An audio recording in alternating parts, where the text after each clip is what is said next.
Okay na?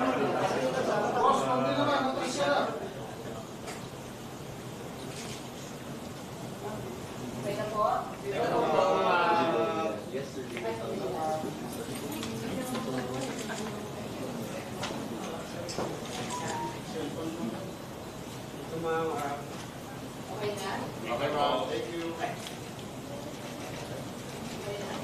Okay po. Ito po. Thank you po. Teka.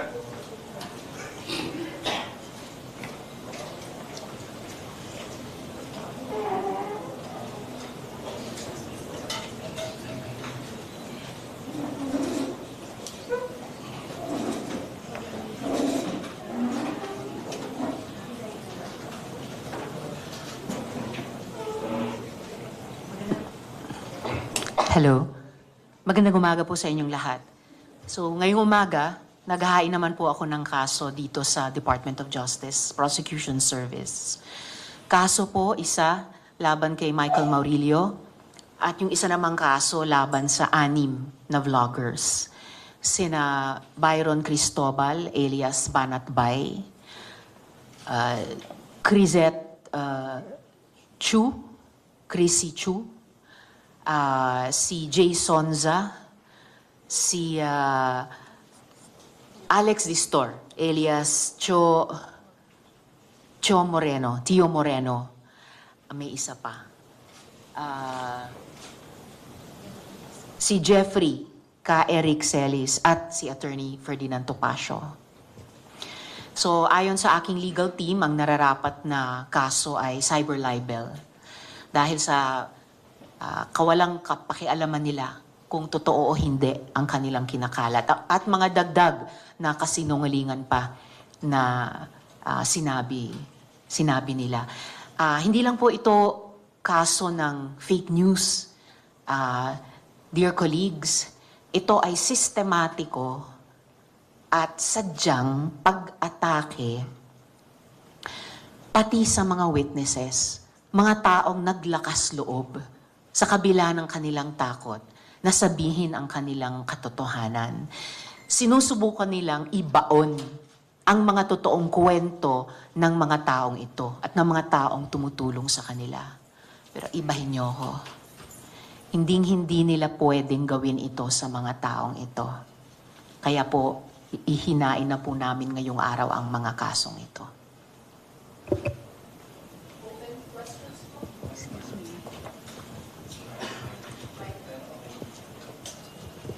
Ben Pulta po sa Philippine News Agency. Ano po yung difference nito doon sa na-file nyo earlier sa NBI?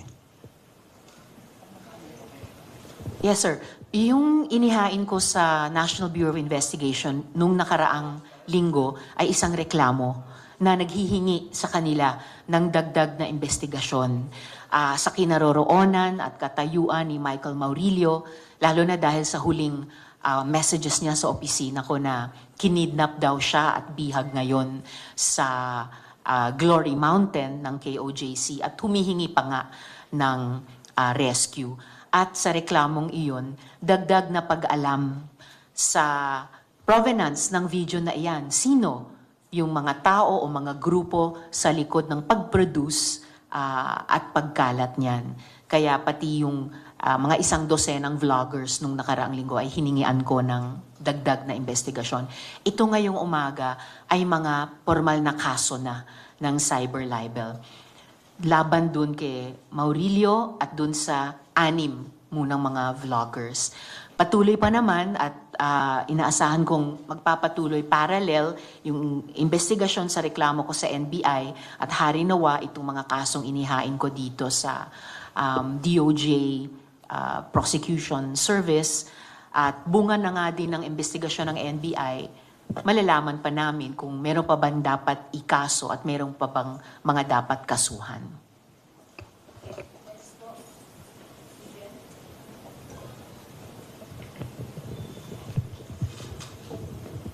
Good morning po. Jane Bautista from Inquirer. Ma'am, since nag-file po kayo last week sa NBI, meron na po bang info yung police investigation about sa kidnapping?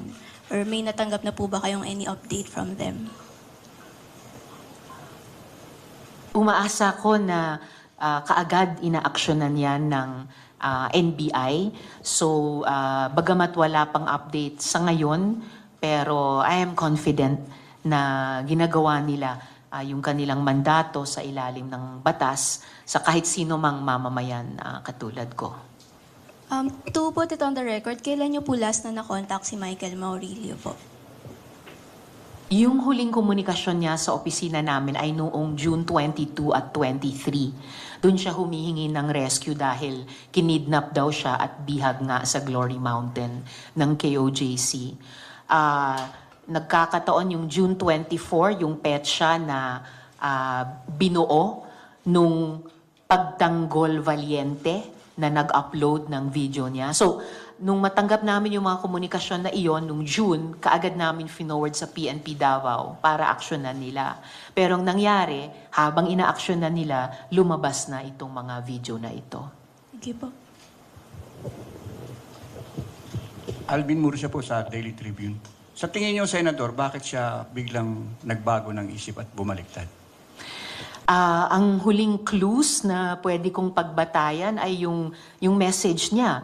Kaya hiniling ko rin sa NBI, alamin, totoo bang kinidnap siya? Totoo bang bihag siya doon sa Glory Mountain? Dahil hanggang ngayon, nagdarasal ako para sa kanyang kaligtasan. Pero kailangan niyang magpaliwanag. Bakit siya nagsinungaling at nagsisinungaling ngayon? Hi, Senator Adrian Ayalin po, ABS-CBN. So, yung si Michael Maurilio po ay kumbaga hindi nyo na siya parang tinuturing na pwedeng biktima dahil nga yung huling kausap ninyo ay humihingi pa siya ng tulong. Pero ngayon po, sinasama nyo na siya sa complaint. Posibleng biktima pa rin siya hanggang ngayon. Yun yung hinihingi ko ng kalinawan sa NBI.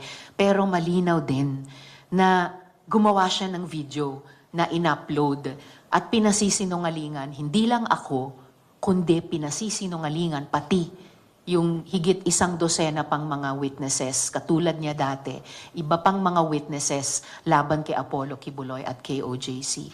At malinaw din para sa akin bilang miyembro ng Senado na iyang video na yan at yung pagkalat nila niyan at yung pagdagdag pa ng mga kasinungalingan ng mga vloggers na ito ay atake din sa mandato at kapangyarihan ng Senado. Ang Senado na nakikipaglaban para sa mga taong hindi kayang ipaglaban ang sarili nila. Yan din ang gusto nilang busalan. Walang senador na papayag dyan. Hindi papayag ang Senado dyan. Ma'am, yung sa vloggers po, ano po ba ito? Nag-share lang, nag-comment, ano po yung ginawa talaga nila para masama sila? Kasama ng aking legal team at inaasahan ko sa NBI patuloy yung pagkalap namin ng mga posts, mga digital data, dahil dito pa lang sa unang 6 na vloggers na kinasuhan ko, tiwala ang legal team ko na may sapat na katibayan para dun sa akusasyon ko ng cyber libel. So pag mudmud man ng video ni Michael Maurilio o pagdagdag at pagkalat ng sarili nilang mga kasinungalingan tungkol sa akin, tungkol sa mga witnesses, tungkol sa staff ko at tungkol sa Senado. Thank you po. Ma'am, Jo Casilaw po of GMA News Online. Ma'am, active pa din po yung page nung Pagtanggol Valiente po, no? Are you doing anything to take down this site, this page? Sa ngayon, iniiwan ko sa kamay ng NBI kasabay ng pagkalap ng mga datos tungkol kay Maurilio at tungkol sa mga vloggers online, yung karampatang aksyon dyan sa Pagtanggol Valiente. At siguro sa puntong ito, ang pinakamahalaga sa amin ay malaman ang identity ng mga tao o mga grupo na nagtayo ng Pagtanggol Valiente na yan. At sa tingin namin ay isang fake news channel at ginagamit primarily or halos solely sa ngayon para ikalat yung video ni Michael Maurilio. Morning, ma'am. Dante Amento, UNTV. Ma'am, di ko lang po alam kung tama. Doon sa complaint niyo sa NBI, kasama po si Sas Rugando Sasot at si former Secretary Trixie Cruz Angeles. Bakit po ngayon, ma'am, hindi na sila kasama? Inuna na po namin yung unang 6 na vloggers dahil sa kanila malinaw sa legal team. Ngayon pa lang na may sapat na mga impormasyon na para isama sila sa isang kaso ko ng cyber libel. Sa mga susunod na araw, dahil patuloy yung aming pagkalap ng mga digital information ng mga taong ito, itong unang 6 at pati yung mga yung 6 pa na naisama sa reklamo ko sa NBI, maaring magdagdag pa kami ng mga isasama sa kaso.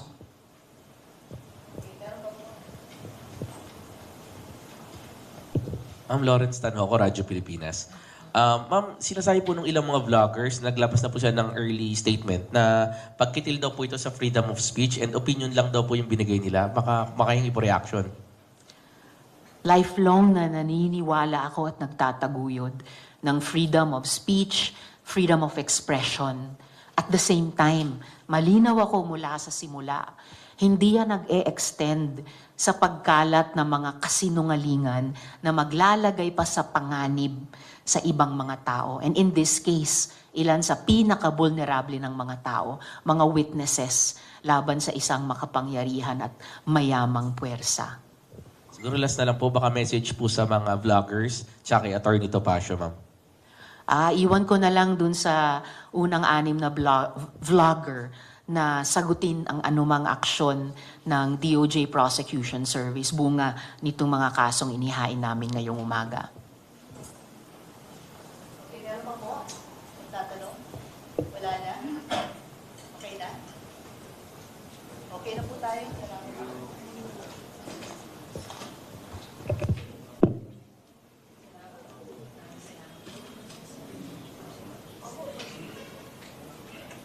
Pinapastan lang. Picture lang.